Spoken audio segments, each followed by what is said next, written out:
Gazette du Togo, une vision sur l'actualité togolaise et sur le monde. Retour donc en studio avec notre invité Carlos Komlanvi Ketao, DP. Encore une fois, bonjour. Bonjour Joachim, bonjour chers auditeurs et auditrices de Victoire FM. Et l'équipe, nos confrères de votre rédaction, comment vont-ils? Ils vont très bien. Tout le monde se porte bien? Oui, très bien. Ah d'accord. De l'Indépendance Express. Alors, vous avez été président du patronat de la presse togolaise, PPT. Alors, Carlos, pourquoi avoir choisi de quitter la tête de cette organisation professionnelle? On ne choisit pas de quitter. On choisit de donner l'exemple de l'alternance à la tête des institutions. Alternance. Ah oui, j'ai fait un mandat. Le mandat est de 2 ans, renouvelable. Et en raison des charges qui personnelles, voilà, les miennes, j'ai dû remettre le flambeau et à un autre membre du PPT que je trouve aussi autant compétent que moi pour faire valoir les objectifs du patronat de la presse togolaise et m'engager sur d'autres fronts qui puissent permettre également non seulement de faire la promotion de la presse togolaise, mais également de faire la promotion de la démocratie et de l'état de droit, dans la mesure où je suis un activiste des droits de l'homme et je suis également un analyste politique et je fais partie d'un certain nombre de plateformes politiques sur le plan international en matière notamment de résolution de la crise togolaise. Donc il y a beaucoup d'autres fronts sur lesquels nous devons également le faire. Oui, mais quand même, on vous reproche d'avoir connu un déficit de résultats, c'est pourquoi vous-même vous avez préféré jeter l'éponge. Non, un déficit de résultats, non. Vous savez, nous sommes dans une situation où la presse, comme on le dit, d'opposition est asphyxiée pour faire promouvoir une certaine organisation comme le PPT. Il faut avoir les moyens. Et si vous voyez les activités menées peut-être par d'autres organisations, c'est parce que ces organisations ont un certain nombre, une marge de manœuvre en matière financière pour organiser des séminaires, pour organiser des activités.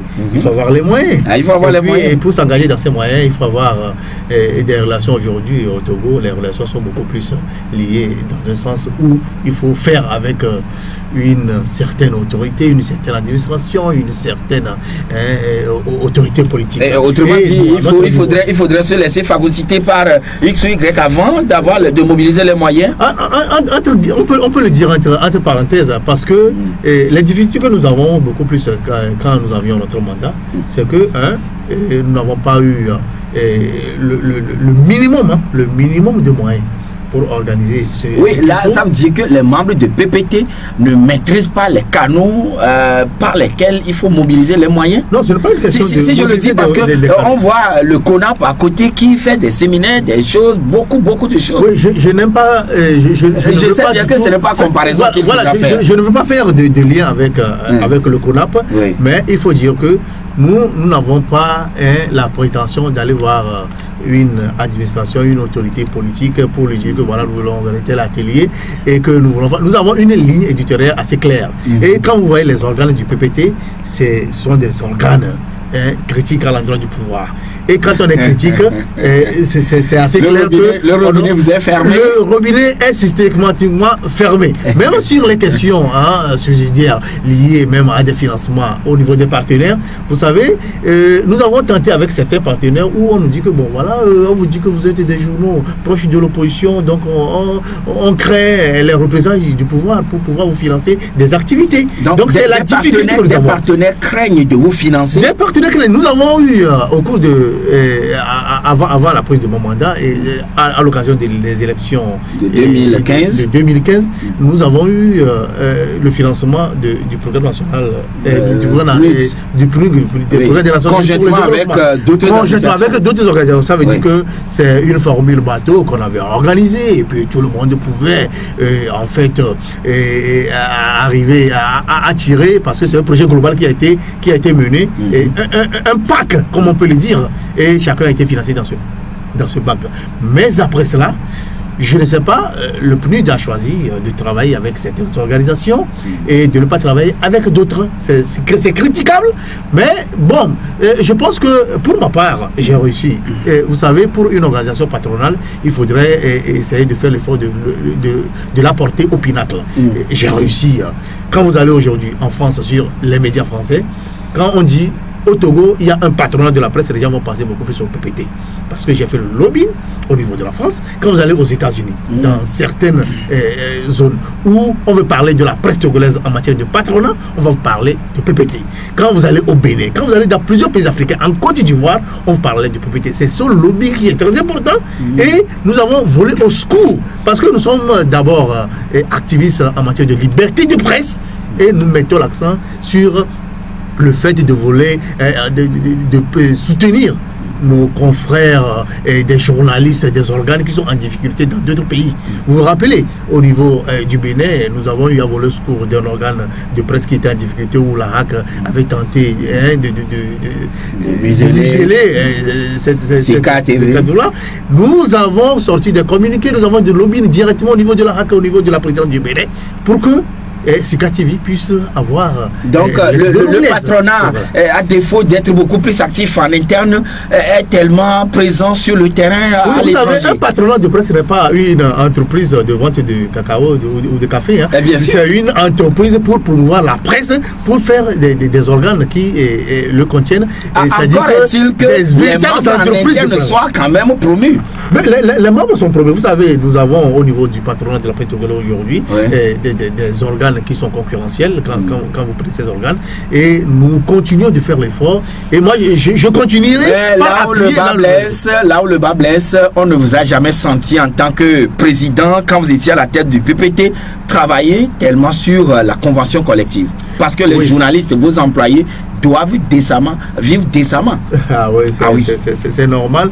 Et vous savez, la convention collective, ce n'est pas seulement les patrons de presse qui doivent s'engager. Il y a d'abord les journalistes eux-mêmes qui sont beaucoup plus concernés. Et nous sommes très déterminés. Il y a une union des journalistes indépendants qui doit faire le lobbying nécessaire pour pousser cette convention collective. Il y a l'État, le ministère de la Communication, qui doit aussi œuvrer pour favoriser la mise en œuvre de cette convention. Sinon, il y a eu des fameux états généraux de la presse. Je les appelle fameux parce que à l'époque, le PPT n'avait pas participé à ces états généraux. Tout simplement parce que il y avait... Mais un membre influent du PPT était là quand même et avait fait une communication. Il n'était pas là au nom du PPT, il était là en tant que consultant. Il a été convié en tant que consultant. Moi, je suis consultant en communication, en médias et en gouvernance. Si on m'appelle n'importe où pour venir donner une communication à titre personnel, je peux y aller. Mais ça dépend également de mes objectifs. Par exemple, en période de crise où le PNP, où le Togo était en crise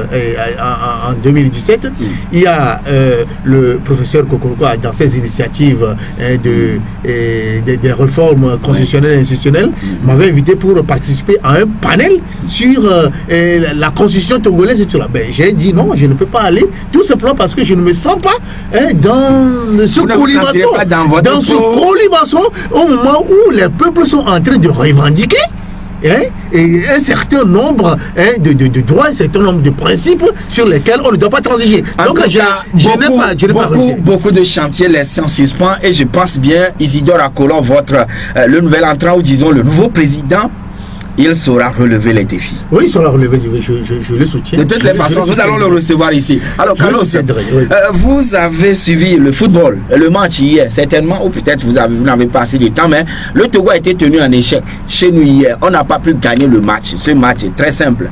Moi, je le dis ainsi, hein, mais M. Claude Leroy s'en félicite et il se dit satisfait. Oui, le football a dépassé les limites des calculs arithmétiques et mathématiques. Et depuis un certain temps, vous savez, quand on va même dans les grandes équipes, on ne pourra pas dire qu'aujourd'hui, cette équipe est très forte. Cette équipe a le vent en poupe. Donc, quand elle affronte cette autre équipe, automatiquement, on peut calculer qu'il y aura victoire d'une équipe sur l'autre. Aujourd'hui, le football a changé des dimensions. Je ne sais pas, c'est en raison peut-être de l'évolution des formations en matière des joueurs et de l'évolution des transferts. Donc, on ne peut pas automatiquement dire que la rencontre des éperviers avec les écuries contre les écureuils du Bénin doit automatiquement être soldée par la victoire des éperviers. Ça ne peut pas être automatique. Vous avez vu les ligues européennes, vous avez vu même au niveau de la Coupe du Monde, vous avez vu comment il y a eu des surprises. Donc aujourd'hui, le football réserve des surprises. Étaient rapidement sortis. Les glands ont été balayés de façon systématique. Donc aujourd'hui, il faut prendre le football avec des marges de doute et de considération sur les équipes qui sont en jeu. Et Claude Leroy, je ne suis pas très football. Ça, je vous l'affirme, parce que quand vous voyez, je ne suis pas les matchs, j'ai d'autres d'autres zones de prédilection par rapport à mes lobbies. Je ne suis pas très football, mais je sais que Claude Leroy, là, le sélectionneur togolais, est beaucoup critiqué. Critiqué pour ne pas prendre de bonnes décisions en matière de la sélection des joueurs, parce que je rappelle qu'il y avait le capitaine qui était sur les bancs hier, et il y avait aussi deux joueurs influents qui n'étaient pas sur la pelouse. Là, ça c'est un problème.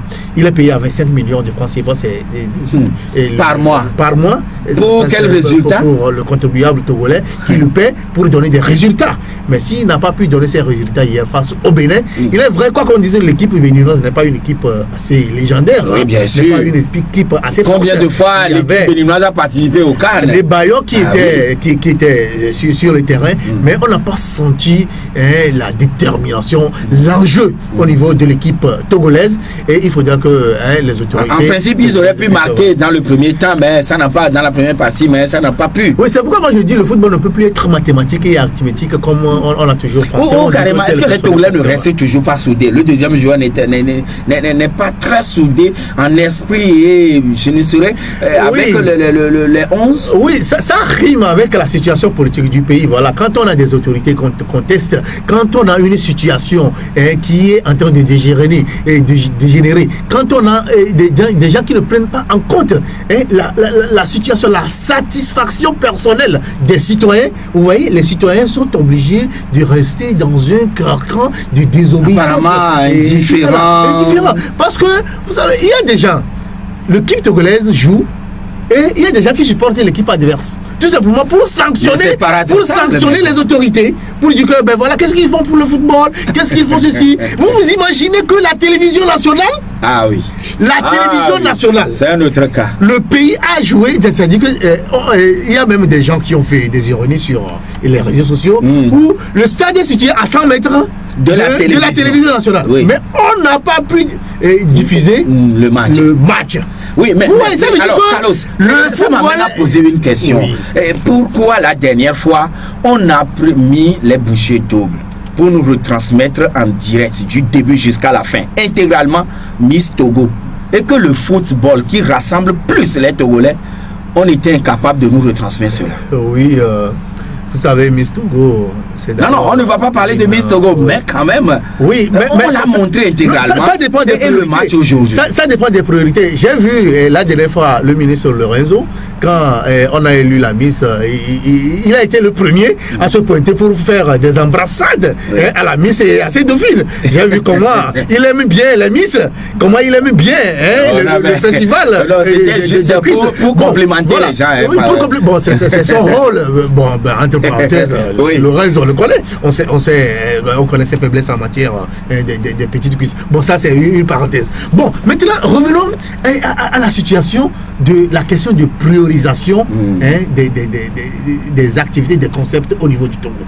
Mais le Togo, on sait que les partenaires, si l'État accorde de l'importance à une certaine activité et que la population, Move Togo et d'autres entreprises, CFAO et tout ça là, savent qu'en investissant dans Miss Togo, ils auraient eu peut-être la part de publicité qu'ils souhaitent.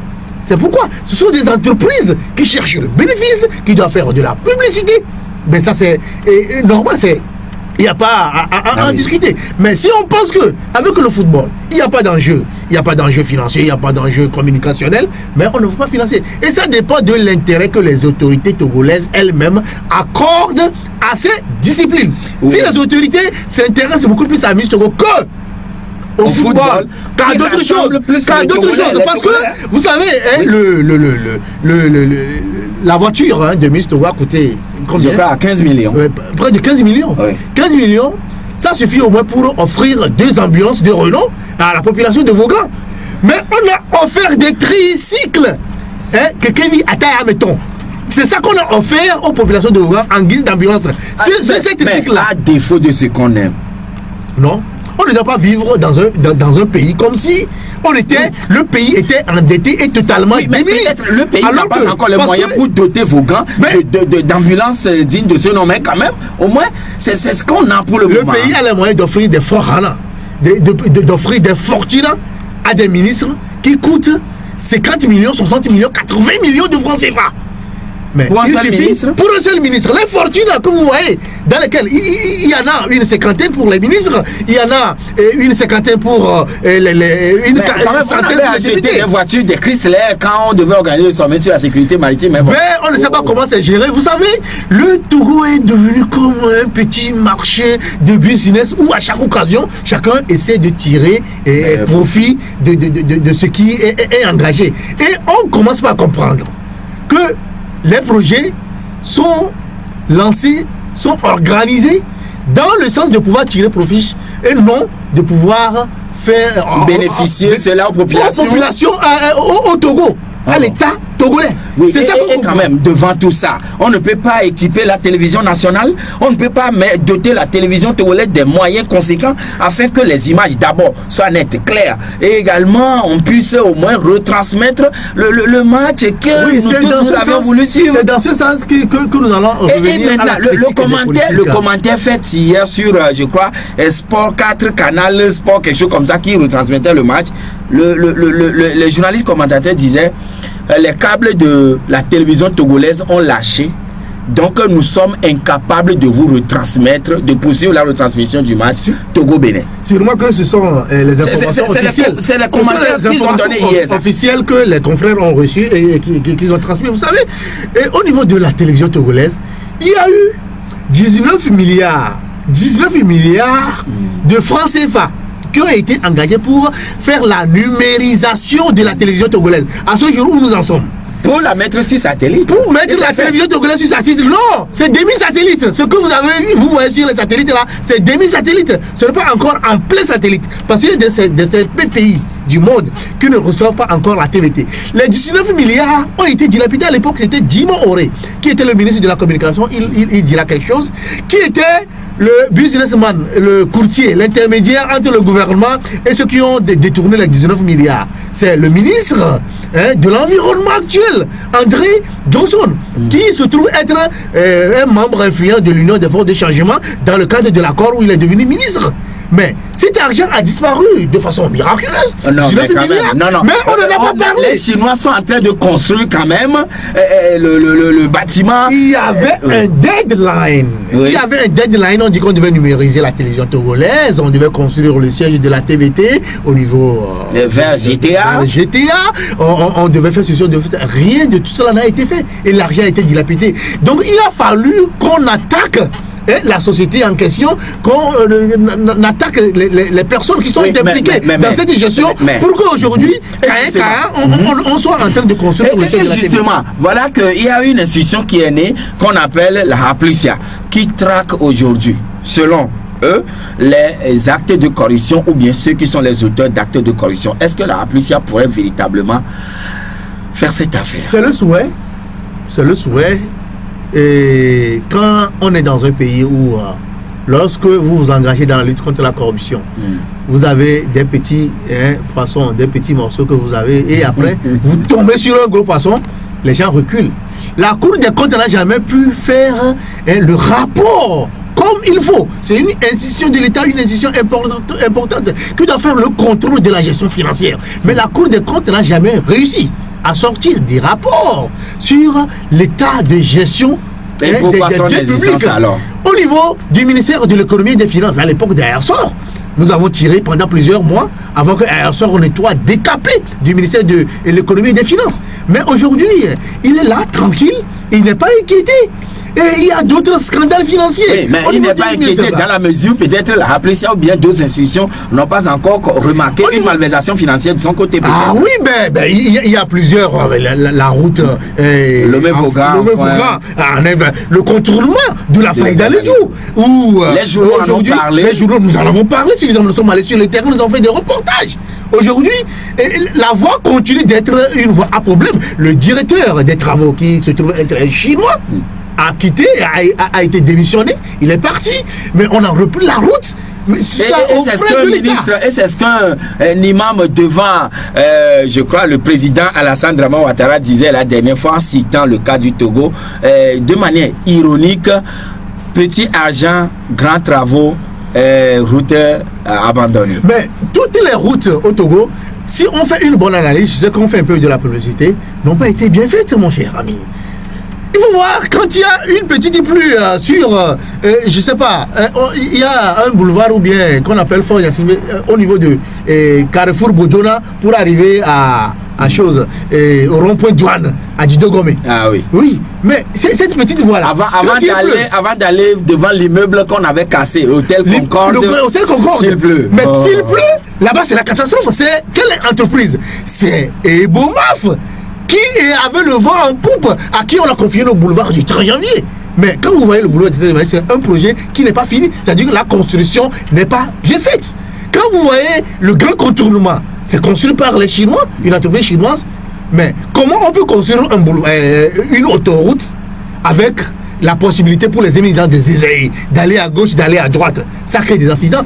Dans d'autres pays, quand on a l'autoroute, c'est que les gens ont limité les vitesses. On dit que vous devez rouler à 100 à l'heure, à 130 à l'heure. Ça veut dire que vous devez filer. Et il ne doit pas avoir des va-et-vient, ni des riverains, ni des motocyclistes, ni des personnes sur ces voies. Mais on a fait comme si c'était dans un village. Parce que, bon, les moyens qui ont été mis en jeu, il y a tel ministre qui a pris son pourcentage, 5 à 10%. Oui, mais quand même, Carlos, vous aurez constaté dans beaucoup de pays développés aujourd'hui, il n'y a plus de traversée des voies pareilles, c'est-à-dire ces autoroutes, mais soit vous essayez de passer en haut, ou carrément, il y a d'autres dispositifs qui sont mis en place. Oui, c'est parce que le Togo n'est jamais arrivé à se civiliser, parce que nous avons un régime qui est en retard. Le Togo n'est jamais réussi à se civiliser. Oui, non, avec les vous n'êtes pas civilisé. Non, mais nous ne tenons pas les règles du pouvoir. Les règles du pouvoir, c'est l'économie. Il y a l'argent qui rentre tous les jours, et les douanes, les impôts, le port, et les ressources minières, et les recettes. En tout cas, tout ça, même au niveau des péages, il y a beaucoup d'argent. Il y a beaucoup d'argent. Mais si cet argent n'est pas exploité, n'est pas dépensé pour satisfaire les besoins et les routes qu'on construit. Les autorités togolaises vous disent que nous avons fait du bien, nous avons construit à Goué, nous avons fait cela. C'est sur le dos du contribuable parce que c'est des contrats de prêt et de crédit qui ont été faits sur 25 ans, sur 30 ans, sur 50 ans. Et que si nous ne payons pas, nos enfants vont payer. Donc ce n'est pas l'argent des recettes quotidiennes. Ça veut dire que où passe l'argent des recettes quotidiennes, étant donné que nous avons une dette intérieure qui est à plus de 80%. Une dette intérieure. Ça veut dire que l'argent qui est engrangé tous les jours au niveau des recettes, où passe cet argent? On espère bien, Carlos, on espère bien que la Raplesia ne va pas laisser les gros morceaux et s'en prendre au menu fréquent. Mais comme toujours, les institutions de lutte contre la corruption ne voient pas le haut du sommet. On prend les petits qui ont pris. Quand vous allez en prison, ceux qui sont beaucoup plus en prison, c'est celui qui a volé une poule, il a volé un portable, il a volé ceci, c'est ça, c'est eux qui sont en prison. Mais les gros morceaux, ou bien on les arrête, on les libère. Pas si c'est lui qui a volé peut-être un portable, mais on verra. Alors, vous êtes croyant, je crois? Je suis croyant, je suis catholique. Hein, je suis 100% catholique. Profanation des mosquées, on laisse tomber maintenant, ce sont les églises. Finalement, on défie qui? Carlos, avant de répondre à cette question, on va servir les annonceurs. Qui était au directeur de publication du journal Indépendant Express, ancien président du PPT. Alors, Carlos, tout à l'heure, je posais la question de savoir si vous êtes croyant, vous l'avez dit, vous avez répondu en disant que vous êtes croyant, fervent croyant, catholique. Et mais, la scène horrible qui se passe dans le pays, les gens ou les Togolais, puisque pour le moment, on nous a montré que ce sont des étrangers, ils s'en prennent maintenant à des lieux de culte. Qui défie qui? Oui, quand nous avons analysé cette situation, nous trouvons que ceux qui sont en train de commettre ces actes créent un précédent dangereux pour la stabilité du Togo. Parce que cela a commencé depuis que le PNP a été créé et que le PNP, quoi qu'on dise, est un parti qui a le plus grand nombre de militants parmi les musulmans. Et on a commencé par profaner les mosquées et on va de plus en plus en allant profaner les églises. Mais la profanation des églises n'a pas commencé avec l'église baptiste. Oui. On se rappelle, il y a quelques 2 ans ou 3 ans, les gens ont poursuivi des manifestants jusqu'à l'église d'Amoutiévé. Ah oui, c'était en 2012. Saint-Augustin d'Amoutiévé, c'était en 2012. Oui. Pendant les périodes des marches des collectifs Sauvons le Togo, CST. Le 12 juin 2012. Le 11 juin 2012. Le Vatican était obligé de suspendre les activités de Saint-Augustin d'Amoutiévé avant de venir faire des cérémonies de purification pour que l'église reprenne ses services. Après, de façon curieuse, c'est la cathédrale de Lomé qui a pris feu. Ça veut dire qu'il y a un supplice de feu qui est en train de régner sur le Togo. À côté, on se rappelle que les marchés de Lomé et de Kara ont été brûlés et le mode opératoire ressemble aux mêmes que ceux qui ont brûlé le marché. Ce sont les mêmes qui essaient de vouloir peut-être créer des conflits entre les religions. Mais ça ne passera pas. Ben, pourquoi vous en êtes autant sûr? Ah oui, moi j'en suis sûr. Parce qu'à un moment donné, oui, nous suivons l'actualité et nous avons nos oreilles attentives, non seulement au Togo, mais à l'étranger, pour voir ce dont les autorités togolaises et leurs groupes affiliés, autodéfense et tout ça là, sont capables pour sortir de situation en matière de crise politique. Parce que la crise actuelle est inédite. Quoi qu'on dise, Achadam Zewa, Achadam serait quelque part, il ne se présenterait plus, il n'est plus visible. Mais Achadam, Tipi Achadam a fait ce que des gens n'ont pas pu faire pendant 30 ans. Pendant donc, 20 ans de position. Achadam hante tout le monde. Il hante le pouvoir. Vous savez ce qui est en train de se passer actuellement au niveau du PNP? Je vais revenir à cette question de profanation. Mais permettez-moi de parler de la traque qui est organisée contre le Parti national panafricain de Tipi Achadam. Athénier, quand vous dépassez les 2 dames au niveau du stade Dr Kaolo, que le DG de l'OTR, le commissaire de l'OTR a déjà renouvelé et tout ça, en face, il y a le siège du PNP qui est bien décoré. C'est juste une maison qui a été décorée en rouge avec un cheval dessus, avec un drapeau. Le maire Bruno, Loglo, il a envoyé un courrier au représentant du PNP à Tchénier. Il lui a envoyé un courrier pour lui dire qu'il doit payer les taxes de publicité sur le mur. Taxe quoi? Et on a évalué ces taxes à 577 000 francs CFA par an. Ça veut dire qu'on a calculé les mesures de tout ça. Oui, j'ai la lettre officielle, je l'ai. On a calculé les mètres carrés, oui. Donc, parce que le siège d'un parti, ou bien une fédération, le siège d'une fédération d'un parti, et puis peint en couleur, et on demande qu'on paye des taxes pour ça. 577 000 francs par an. Quels sont les tests qui autorisent un tel fait? Ça veut dire que la mairie de Tchévi aura beaucoup d'argent. Dans la mesure où, vous savez, il y a des gens qui ont écrit interdit d'uriner à moins de 5 000 francs sur leur maison. Ça veut dire que ceux-là aussi vont payer. Mais parce que c'est de la publicité. Donc, et les maisons qui sont constituées aussi des représentations cantonales, préfectorales de UNI, ils vont payer aussi. Voilà, justement. Et c'est ce que nous allons essayer de vérifier. La lettre est là. D'abord, le monsieur a été inquiété, il a été convoqué par la mairie, il a été convoqué pour tout ça là. Et après, on lui sort la lettre que voilà, on a calculé 53 mètres carrés pour le mur, le drapeau, ça fait 10 mètres carrés, et telle chose, ça fait 5 mètres carrés. Donc, il doit payer 577 000 francs. Ça se passe à Tchévier. À Djadblé, Les membres de l'Union étaient en train de se réunir. Je crois que ce week-end. Les membres du PNP sont en train de se réunir. Hier, oui, bien sûr. On dans une maison un peu vers l'école, le CG de Bamakopé, un peu reculé dans la brousse là-bas, oui. Les éléments en tenue sont venus encercler les lieux et ils ont tabassé, ils ont arrêté et puis ils ont commis des gaffes au niveau des militants du PNP. Et ça, c'est ce qui est visible, hein. Ouais. Malheureusement, on interdit parfois aux journalistes ou bien à d'autres personnes de pouvoir filmer les scènes et tout ça. Et cela se passe dans toutes les autres régions, dans toutes les villes où le PNP s'est installé. Donc, le PNP constitue aujourd'hui une hantise dans le pays. On ne comprend pas cet acharnement contre ce parti. Donc, on a commencé par les mosquées pour tenter de voir que le PNP, comme le ministre Agadazi l'a dit, est un parti djihadiste. Et il avait précisé qu'il assume. Qu'il assume, et il assumera. Mais tous ceux qui sont en train de poser des actes aujourd'hui, des actes zélateurs, pour dire que voilà, nous sommes le régime, nous sommes avec le pouvoir, nous devons faire ce que nous voulons, répondront de leurs actes à l'avenir.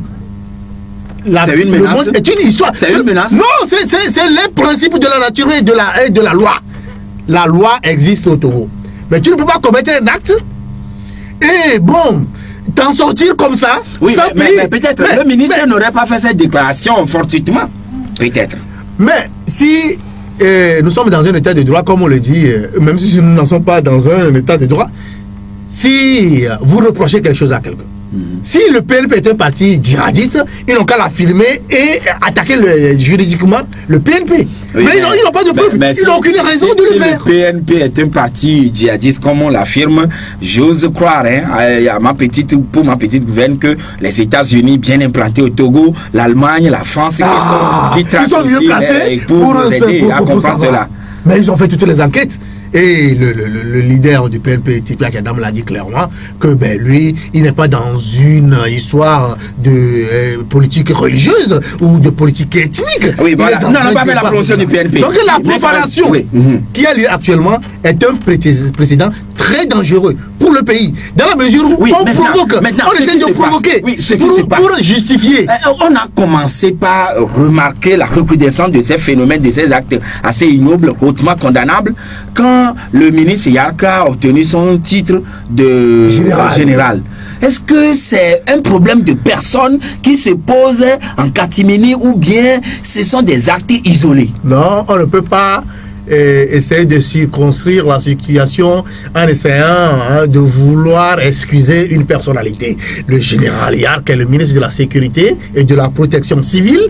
Il a le droit, il a l'autorité, il a les compétences officielles de pouvoir traquer tout ce qui profane les églises et les mosquées. Et s'il ne le fait pas, c'est qu'il a failli à sa mission et il doit démissionner de façon systématique. Mais si aujourd'hui, on voit des gens qui braquent et on voit des gens qui commettent des actes et à des moments donnés, en arguant allègrement la force publique. Si on voit des groupes d'autodéfense agir aux grandes dames je sais pas, des éléments des forces de sécurité et qui sont restés impunis, ça veut dire que le Togo est un pays impuni. Mais comment comprendre le fait qu'on n'arrive toujours pas à traquer, voire arrêter ceux qui sont en train de commettre en faisant les braquages, en cambriolant même le siège de la FTF, en faisant aussi, en incendiant les églises et mosquées. On n'arrive pas à les arrêter, mais très rapidement, quand il s'agit d'une activité politique, on arrive facilement à arrêter les gens. Ah oui, c'est parce que le pouvoir est assis sur l'arbitraire et le ministre de la Sécurité, le chef d'état-major de l'armée et d'autres personnalités, directeur de la gendarmerie, directeur de la police, ils sont au service exclusif d'un homme. Non. Et de la conservation du pouvoir de cet homme. L'armée togolaise est républicaine. Il faut le reconnaître. Arrêtez ça. Quand même. Elle fait ses preuves ailleurs. Une armée républicaine ne prend pas les décisions d'État au nom d'une personnalité, au nom d'une personne. En 2005, l'armée a fait allégeance à Fort Yassine. 2005, c'est déjà passé. Ce n'est pas passé. Parce que il y a encore les stigmates de 2005 aujourd'hui qui continuent d'endeuiller, d'empoisonner la scène politique togolaise. Alors, Carlos Ketou, vous étiez à Dakar la dernière fois. c'était dans le cadre d'une rencontre d'Osiwa. Qu'est-ce que vous étiez parti faire? Oui, nous sommes allés à Dakar pour consulter sur la situation politique. C'est un rendez-vous des leaders d'opinion. Moi, j'en suis un. Et des activistes. Farida Labourema en est une. Farida était là? Elle était là également à Dakar. Bon. Et de la société civile, des défenseurs des droits de l'homme et de la société civile. Et on sait bien que le professeur David Dossé était là, André Kani Afanou était là. Le professeur Rounake était là et tout ça. Donc les universitaires, les universitaires étaient également là. Pour plancher sur la crise togolaise. Parce que c'est très dangereux. Vous savez, on dit souvent dans notre vernacular que quand tu ne dis pas la maladie dont tu souffres, on ne pourra pas te guérir. Bien. Mais les autorités togolaises ont l'impression de dire que non, au Togo, il n'y a plus de crise, il y a eu une feuille de route de la CEDEAO, et que bon, c'est bon, et que le problème est résolu.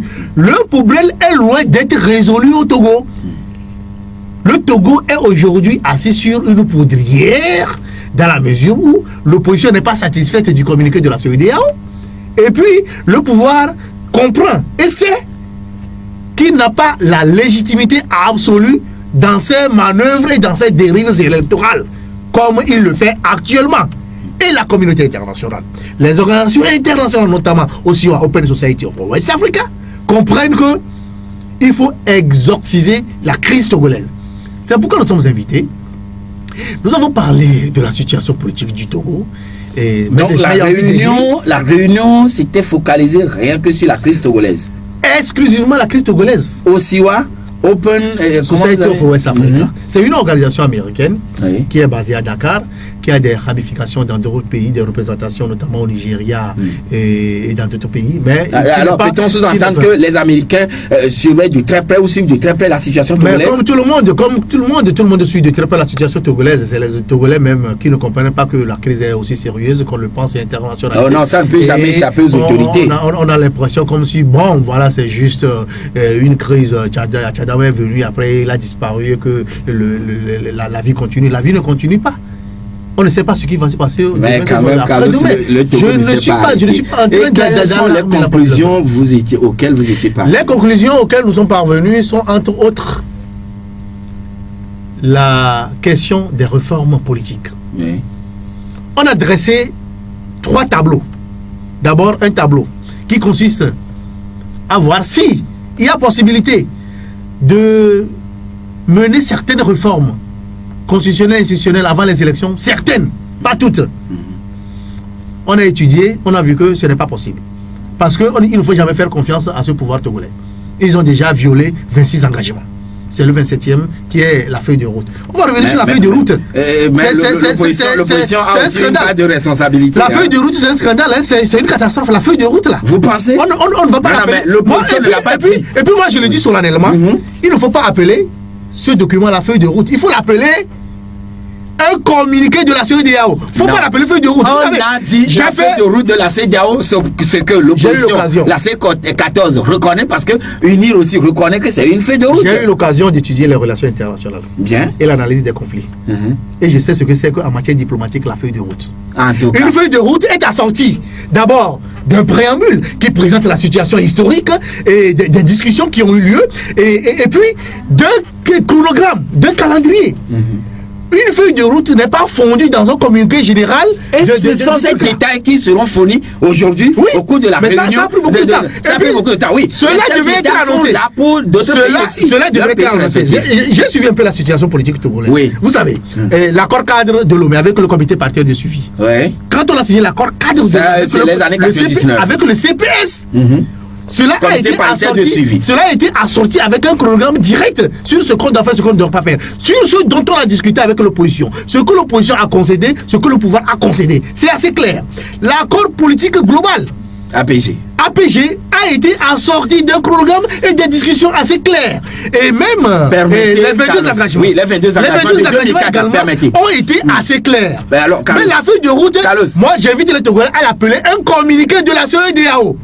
Abalo a une question à vous poser. Oui. Abalo, bonjour. Bonjour, cher ami. Oui, bonjour. Allez-y.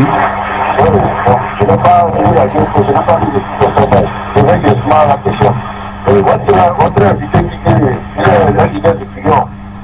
Mais en même temps, ils ont tenu avec les gens qui l'ont cité des noms comme Khalida Douba et les autres là. Or, ces gens-là, nous sommes traités comme des activistes. Il a comme objectif activiste ou bien il est leader d'opinion. Ah bon? Les Khalida Douba et autres là, c'est eux qui demandent sur les plateformes de WhatsApp et Facebook et autres, ils vont faire appel à l'audience au pays. Alors, monsieur Abalo. Oui, c'est bien noté pour vous, mais on vous fait remarquer que les maîtres d'église, les professeurs Hunake, etc., aussi étaient à cette réunion, professeur Doucet, etc. C'est juste pour votre gouverneur. Nous allons prendre monsieur Ali. Bonjour. Bonjour, monsieur Yosef. Oui. Monsieur Yosef, j'ai 3 petites questions.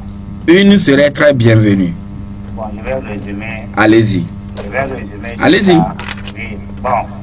Ma question est de savoir que quand les Boko Haram là, même là, avant-hier, ils ont prévenu ville vers Madougouri là, un petit ville là.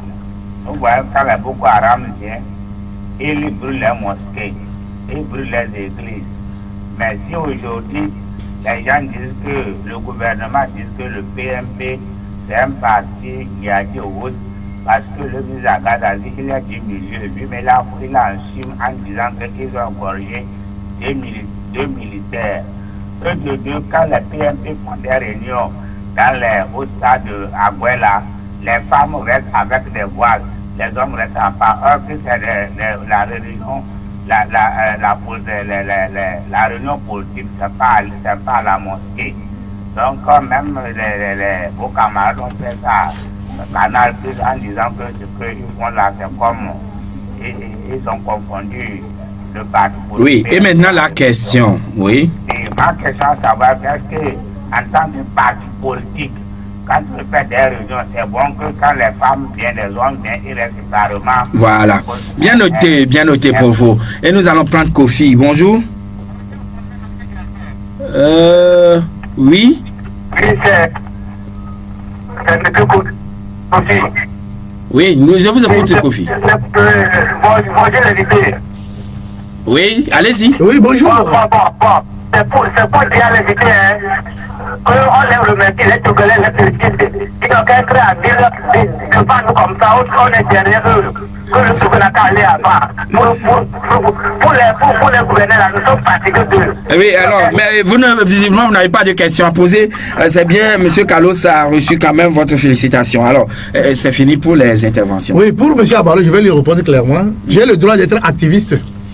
Ce n'est pas un crime de cœur d'être activiste. Oui. J'ai le droit de me préoccuper de la situation de mon pays et d'être consulté comme leader d'opinion. Mais si on me traite d'activiste, c'est parce que je prends à cœur la situation et face à un système hégémonique qui a 50 ans au pouvoir, qui ne veut pas quitter.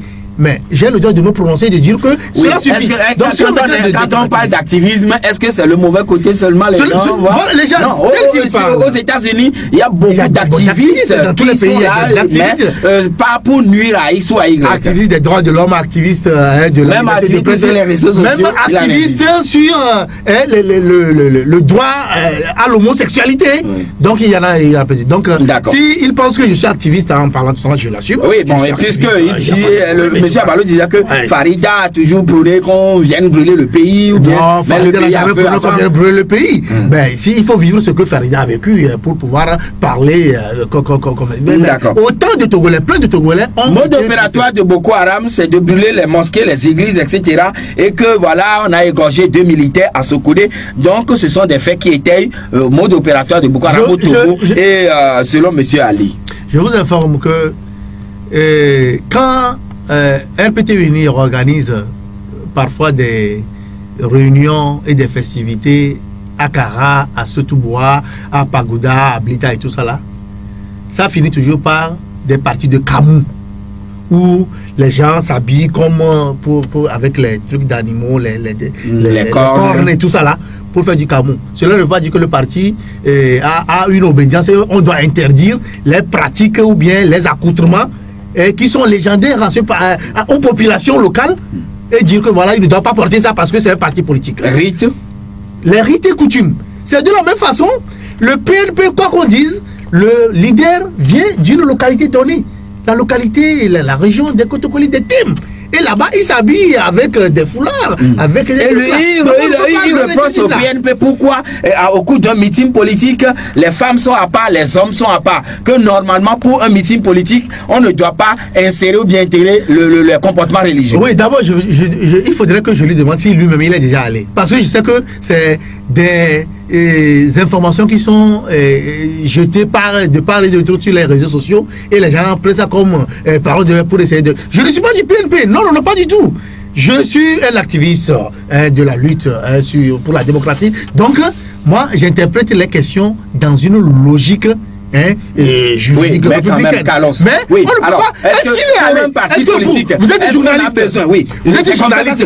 Est-ce que vous êtes déjà allé au meeting du PNP? Oui. Ou au-delà? Mais là, oui, les réunions ne doivent pas ôter les habitudes naturelles, les habitudes légendaires, les habitudes originales. Transposer les dispositions de l'église ou bien du mosquée au niveau du meeting politique. On ne peut pas dire à partir d'aujourd'hui que vous êtes en réunion de PNP, bon, on ne doit plus faire ce que nous faisons. On ne le dit pas, mais c'est le constat fait par le. Il faut aller dans les réunions au niveau des partis communistes en Chine et tout ça là, mais il y a des dispositions pratiques en matière. Alors, Carlos, nous sommes à la fin de l'émission. Le chef de l'État est revenu de la Chine. Certainement que de très bonnes et belles choses nous sont ramenées. Oui, je suis fier que le communiqué officiel qui a fait le point de cette balade chinoise dit que le chef de l'État... Oui, dit que le communiqué dit que le chef de l'État a fini son marathon.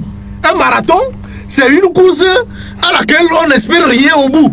Et si on gagne, si on ne gagne pas, tant pis. Un marathon ne veut pas dire forcément ce que vous sous-entendez. Le marathon est harassant, ça veut dire que c'est à contre-cœur. Dans la mythologie grecque, c'est 42 km de course à pied qu'on mène et on se souffle, voilà. Et le communiqué officiel du gouvernement dit que le chef de l'État a fini son marathon. Ça veut dire que c'était harassant. Des tractations diplomatiques pour le bien du pays, s'il vous plaît. Comment j'ai lu le communiqué? Où sont les chiffres? Il n'y a aucun chiffre. On n'a pas dit que à partir de la visite chinoise, on a engagé 5 000 dollars, 500 000 dollars, 1 million, 2 millions de dollars. En Côte d'Ivoire, on a parlé de 19 000 milliards. Et puis, je veux parler des autres pays. Au Bénin, on a axé la visite de 5 jours. Ils n'ont pas fait 10 jours. Vous savez, au Togo, nous avons des bizarreries. Le chef de l'État est allé avec une délégation. Après, on appelle d'autres personnes, venez encore, il y a encore de la place. D'autres personnes encore, il y a encore de la place. Jusqu'à vendredi, il y a encore de la place pour des gens pour aller en Chine. Juste pour aussi goûter des délices. Il faut développer un pays. Si vous parlez de goûter des délices, non, c'est des opérateurs privés économiques qui doivent aller draguer aussi des gens. J'ai voyagé avec le chef de l'État. Oui. Je suis allé en Allemagne avec le chef de l'État. Je suis allé aux États-Unis avec le chef de l'État 2 fois. Je suis allé à New York avec le Premier ministre. Je sais comment cela se passe. Au Togo, malheureusement, on n'axe pas les visites sur des points précis, des points clés qui puissent orienter le développement. En tout cas, c'est votre opinion. Non, laissez-moi donner ces informations. Très rapidement, oui, je vais donner ces informations dans la mesure où il faut dire que quand on va à une visite officielle comme la Chine, on doit se dire que on va rencontrer telle personne, on doit signer tel contrat, on doit signer tel contrat. Oui. Mais on n'a pas signé de contrat et on est revenu maintenant dans une situation de formule bateau où c'est maintenant qu'il faut commencer par réfléchir. Moi, j'ai suivi de très près. Ne soyez pas surpris, Carlos, s'il vous plaît. Ne soyez pas surpris que très bientôt les Chinois débarquent au Togo avec beaucoup d'enveloppes et beaucoup de sacs à main pour pouvoir aider les Togolais à sortir d'affaires. Merci, Carlos, merci, Carlos, d'être venu chez nous ce matin. C'est moi qui vous remercie. Voilà, je souhaite du bien-être pour le Togo. Voilà. Et je souhaite que on n'a pas eu l'occasion de discuter de la feuille de route. Et je dis encore Togolais que ce n'est pas une feuille de route, c'est un communiqué. Et il faudrait que au niveau de tout là, on puisse avoir des réformes avant les élections. Merci beaucoup, Carlos. Messieurs et dames, c'est fini pour aujourd'hui. Le directeur d'application de l'Indépendance, c'est lui qui était notre invité. Tout à l'heure, à partir de 9h, vous allez retrouver Jacob Ahama. Et ce serait pour le journal En Éveil avec d'autres invités. Et n'oubliez pas, à 13h, nous serons là tout comme à 18h. Bonne semaine à toutes et à tous. La Gazette du Togo, une vision sur l'actualité togolaise et sur le monde. Rejoignez-nous sur le www.lagazettedutogo.com ou sur nos comptes Facebook, Twitter et YouTube. Pour tout contact, Écrivez à contact@lagazettedutogo.com ou appelez le 92 80 88 53. La Gazette du Togo, c'est l'information en continu.